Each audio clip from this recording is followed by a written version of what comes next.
माना कि फकीरों की दुआ अपनी जगह है, फिर भी तो मुकद्दर का लिखा अपनी जगह है। मैं रोज इस पेड़ के साए में मिलूंगा, लेकिन वो मेरा पहला पता अपनी जगह है।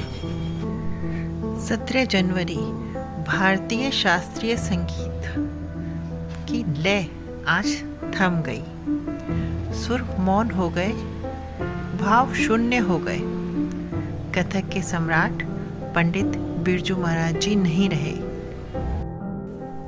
कथक नृत्य की सुगंध को देश विदेश में फैलाने वाले महाराज जी आज अनंत में विलीन हो गए।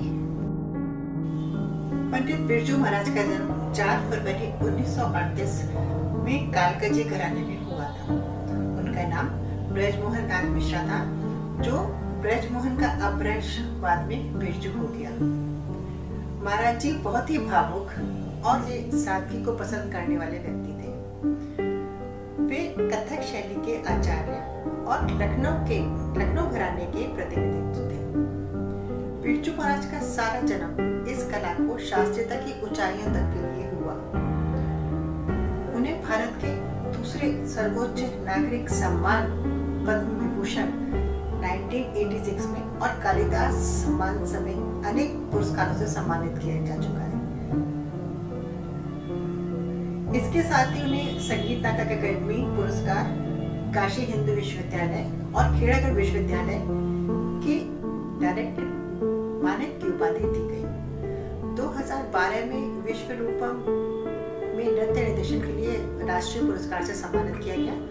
2016 में बाजीराव मस्तानी मोहे रंग दो लाल गाने की कोरियोग्राफी के लिए उनको फिल्म फेयर अवार्ड मिला। बिरजू महाराज ने जो मुकाम हासिल किया, उन्होंने केवल लखनऊ घराने का नाम ही आगे नहीं बढ़ाया, वरन कथक के प्रयाग बन गए। वे केवल एक अच्छे नर्तक ही नहीं थे, बल्कि उतने ही अच्छे शिक्षक थे। उन्होंने कथक को एक नई पहचान दी। उन्होंने हमेशा कोशिश की कि नृत्य की परंपरा आगे बढ़ती रहे। कथक बारीकियों को भी सहज तरीके से समझाने की भी उनमें बहुत काबिलियत थी। गुरुजी को मैंने कई बार देखा, परंतु उन्हें जाना है मैंने काजल शर्मा के अनुभवों से। सर्वश्रेष्ठ करने का जज्बा उन्होंने अपने गुरु से लिया। काजल उनकी प्रिय, प्रतिभावान, योग्य, होनहार शिष्यों में से एक मुख्य शिष्या है। काजल की कला से प्रभावित होकर उन्होंने अपनी ठुमरी की ब्यूटीफुल बुक जो रस गुंजन है, उसमें 2 डिफरेंट ठुमरीज में 2 डिफरेंट नायिका बतौर काजल को चित्रित भी किया है।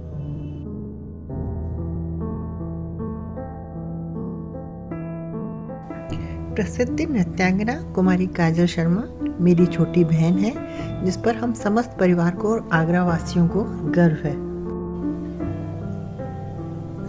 महाराज तबला, पखावज, ढोलक, नाद और तार वाले वाद्य, वायलिन, स्वरमंडल आदि, सितार आदि की बहुत गहरा ज्ञान रखते थे। उन्होंने हजारों प्रस्तुतियां देश में और देश के बाहर दी।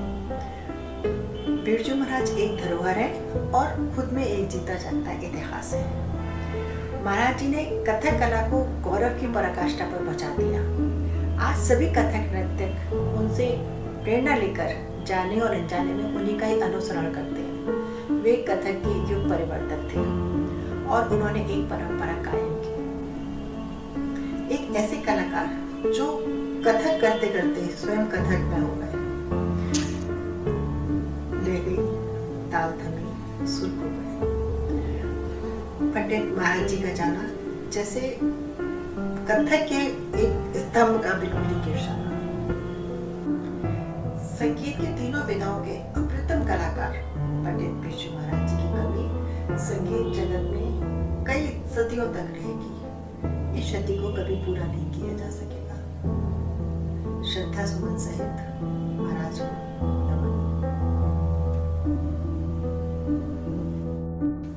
माना कि फकीरों की दुआ अपनी जगह है, फिर भी तो मुकद्दर का लिखा अपनी जगह है।